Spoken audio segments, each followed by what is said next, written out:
Hello everyone, I'm here today to talk about using records and data to support delay claims.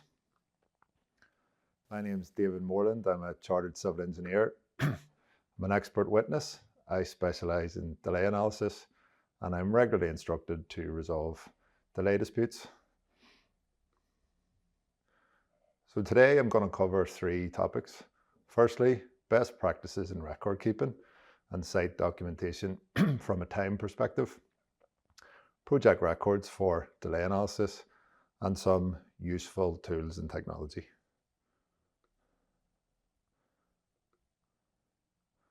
Okay, the term we're all used to hearing in industry is records. But why? So records are important for several different reasons within the industry. Firstly, and likely most importantly, for payment applications. Secondly, because the contract requires it. The contract asks us to keep records. May be useful for tendering in terms of pre-qualifying for jobs if you're a contractor.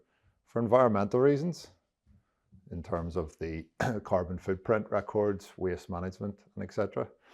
And most importantly, and what I will touch on a lot today, is for claims. So records are future evidence. Okay, in terms of the daily documentation that we're used to seeing on a construction site, in terms of the basics, we would be aware of site diaries and daily reports, weather records, labour and plant lists, and progress photos. Just to develop those points a bit then, and what we might do for best practice. Site diaries then should capture actual progress against our planned progress, and in particular, what I would like to see would be the progress on the critical path tasks. Which critical tasks were completed in the period against what critical tasks were planned to complete in the period. In terms of weather records, I don't think it's enough just to record that it was raining or it was windy. It would be nice to see which tasks were actually impacted by the wind and the rain on that day. Even to take that a step further, how was the productivity reduced? Similarly then with labour and plant records, whilst the list of all the plant on site is very useful, it would be good to see exactly what tasks they were carrying out. And again, to take that a step further, what were the outputs in terms of how much stone was laid, how much concrete was poured? For the progress photography then, it's good to have a wide lens view of the site and not just close-up photography. It's good to have the photos date stamped, obviously, so they can be tracked later on and possibly take them from the same location in terms of an overall picture of the site, possibly from a few different perspectives. Okay, communication records. On the left of the slide then, the basics that we would be used to seeing would be instructions, meeting minutes, emails, and contractual notices. To develop that into best practice then, confirmation of any verbal instructions and the likely impact that those instructions may have on the works. In terms of meeting minutes, real-time decision making should be recorded. Any previous notes should be acknowledged or removed if they're no longer relevant, and very clear attributed actions. Emails, a very simple point that very often gets overlooked would be the subject title. I often receive batches of emails with the same heading, and it's very hard to search those for relevant information. In terms of notices then, it's very good to place the contract clause against that notice and maybe also state the time for a response.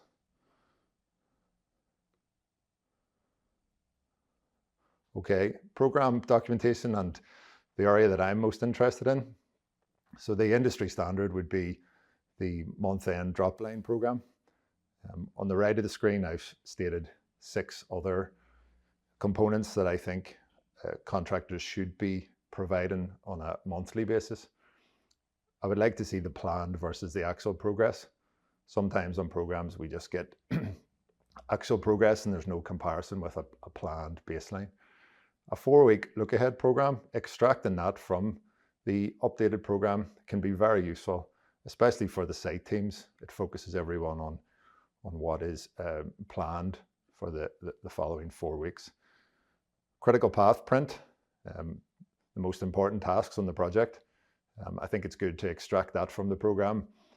It typically comes out in a few pages, and it again focuses the mind on what is key to delivery of the scheme.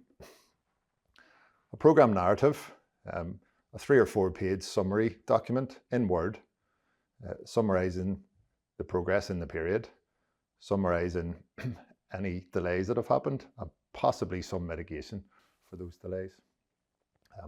Very easy to produce and repeat, and is very good for the non-planner folk amongst the project teams.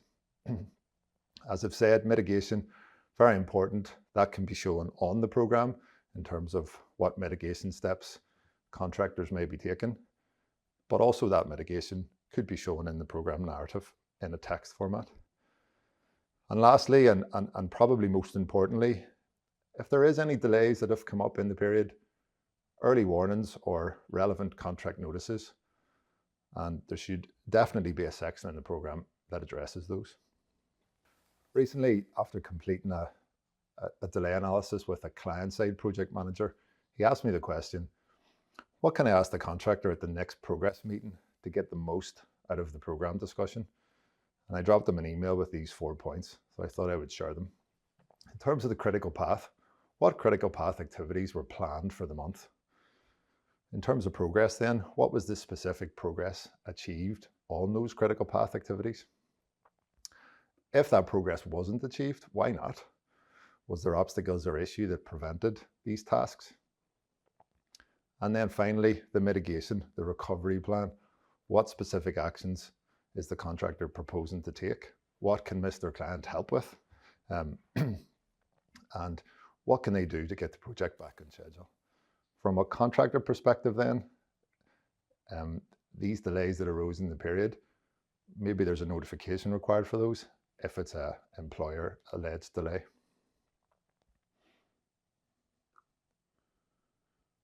Okay, the next part of my talk then is going to be project records for delay analysis.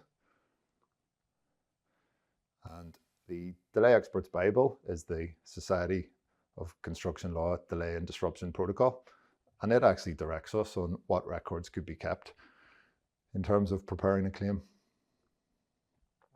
And it states as follows: contracting parties should reach a clear agreement on the types of records to be kept and allocate the necessary resources to meet that agreement. It goes on then to say, records relevant to progress and delay and disruption events must be generated contemporaneously as the works progress and not afterwards. So that is very good advice. That's telling us to keep records on a daily basis, sometimes even an hourly basis. They're generated at the time, and that lets anybody later on having a look back to see what everybody was worried about at that time, the likely critical tasks and the likely critical path through the project, for example. The protocol identifies 6 categories of records that a construction project should keep: program, progress, resource, costs, correspondence and administration, and contract and tender documents. I've highlighted in red the first 3, which I'm going to speak about today.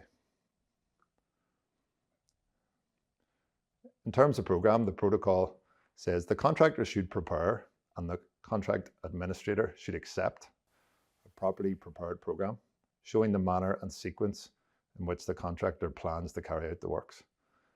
And by that agreement, both parties then have had a chance to review the program. It is the contractor's intentions, but it is definitely best practice for everybody to know where the project is going.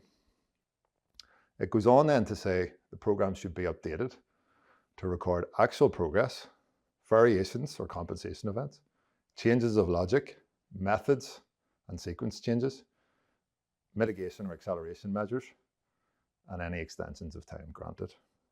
So quite a lot of detail there in terms of what should be included in the program, and a very good starting point if an employer or a client is looking to enhance their documents as to what should be included in a program submission. Okay, different types of program that we're used to seeing in the industry. So the foundation at the bottom of the pyramid is the baseline program, or the contract program as it's known. Then on a monthly basis, say it's a 12-month program, we're going to have 12 individual monthly progress programs. And finally, the third type of program that not everybody might be used to seeing is change programs. So programs that are produced if there's a delay event, a variation order, or a compensation event.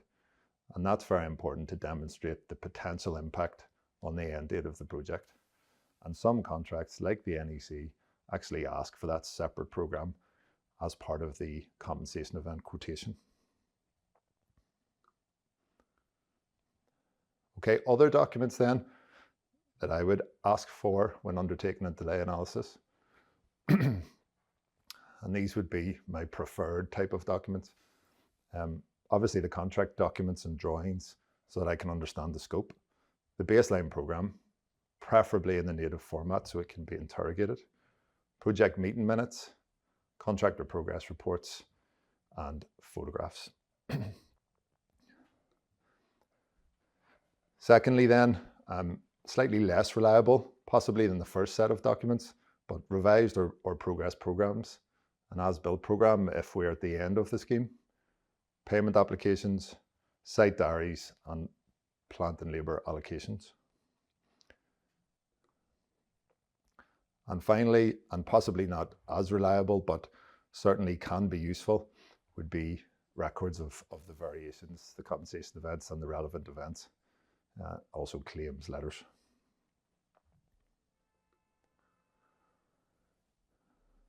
Okay, broadly in delay analysis, we have two types of analysis, prospective and retrospective.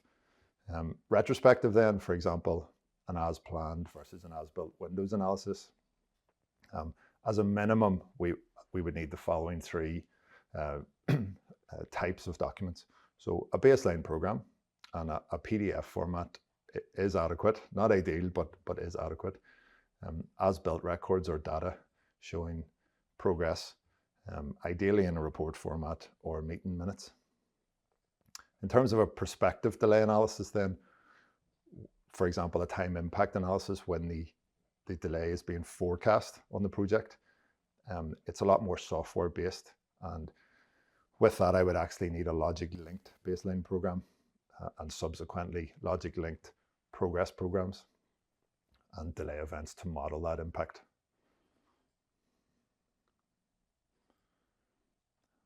Okay, so common issues with the material that I would receive would be irreconcilable programs. Just can't understand them. No native program files, especially for a prospective delay then. Lack of updated programs, programs with incorrect as-built dates in conflict with the facts on the scheme, and conflicts in evidence or causation. Some solutions to those would be relying on fact-based records. For example, the progress meeting minutes, photographs and whatnot. My second point there is just saying don't solely rely on the programs. There may be useful information in the programs, but it's important to back that up and verify it with the as-built data. And just the final point is to say that joint records can be very useful because they're not as open to dispute. For example, meeting minutes or progress reports that both parties involved in a claim situation would be buying into.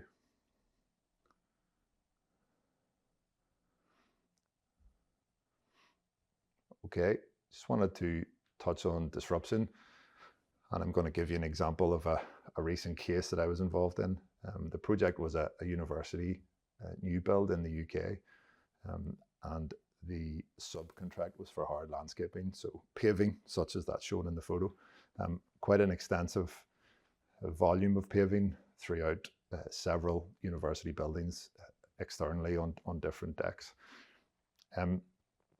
The contractor had a very good pack of records available. They had outputs from their tender in terms of how much paving they were going to lay, different types of paving in the different areas. On site then, they had hourly records of labour allocation and outputs. They relied heavily on digital technology to keep those records, and it's probably quite surprising to find that level of detail, but very useful in this case. There was lots of verbal instructions on the site. So the main contractor was moving the subcontractor's labour, in some cases on an hourly basis, from one area, from their scope of work, agreed scope of work areas, to other areas. And also there was a lot of invoicing from subcontracted labour, whereby the subby had to bring in extra labour resource to mitigate the disruption that was happening. So in terms of the process to prove the disruption in the industry, we rely on the measured mile approach, where we compare an area of work that was not affected with the disrupted work. Measured mile wasn't possible in this case because the project was disrupted from the outset. So what we did rely on is that this subcontractor had carried out 4 similar projects in the UK for this same contractor. Very similar nature in terms of the paving and the subgrade material that had to be put in below. And in fact, when we looked into the tender outputs, those tender outputs had come from the previous projects.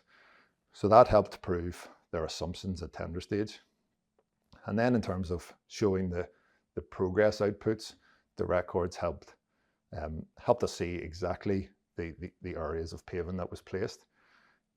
Mostly the disruption events were access issues, third parties, other contractors working in certain areas, and there was extensive photographs of those. A side issue was that a lot of the photographs were in WhatsApp, but again, we were able to extract them. We then developed a matrix of the verbal instructions that happened, as I said earlier, on an hourly basis. And then we created a heat map of the labour whereabouts on site, and it showed the extensive movement of the labour. And ultimately, this led to a detailed report and the dispute resolved. Okay, so to summarize, in terms of record keeping, in my opinion, best in class record keeping, the records should be contemporaneous, kept real time, on the day, on that week. They should be searchable. If we have hard copy records, they should be scanned so that there's a digital copy available going forward. If possible, it's certainly great for me and for tribunals to rely on evidence that's jointly produced by the parties, where both parties have sat at a meeting, or in fact, if a contractor has submitted a report and the employer has had a chance to agree or refute it. And finally, just having consistency across the evidence in terms of what the planner, what he or she is putting in the progress program, that the project records would match that information. Okay, finally, I'd like to talk about tools and technology that may help in record keeping. Excuse me.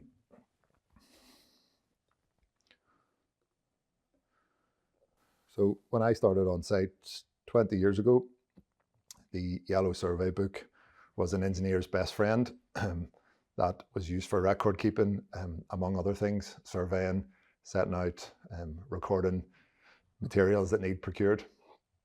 Things have moved on a lot in the last 20 years in terms of digital information or digital products that are available, such as those I've shared on the screen. These site diary apps, they allow engineers to record daily activities in under 60 seconds. There's automatic weather integration into the apps, so they don't need to worry about recording the weather themselves. Some of the apps, to my delight, they let you put the programs in, so it actually shows the planned tasks for that day, and the engineer or the quantity surveyor on site can actually put in the percentage progress against those planned tasks. And of course, this technology lets the information be shared directly from the site back to headquarters.